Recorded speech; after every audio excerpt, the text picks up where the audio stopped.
Good morning guys, magtinula tayo ng isda. Welcome back to Cooking Show with Tommy. So, tinulang danoy guys, ayan. Kumukulo na. Lagay na natin yung isda. Tatlo yan, tag-isa kami. Inanay. Ayan guys.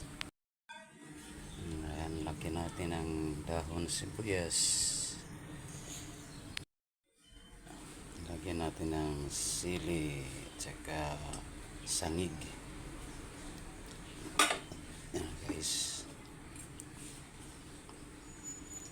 tinulang isda na danoy.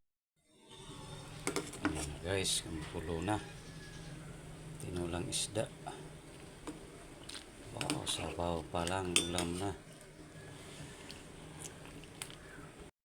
Yan na guys, malapit na maluto ang tinulang isda. Lagyan na natin yung mustasa, gulay, pampahaba ng buhay.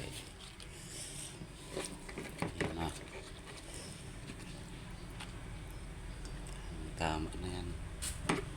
Ulam for today, tinulang isda for lunch.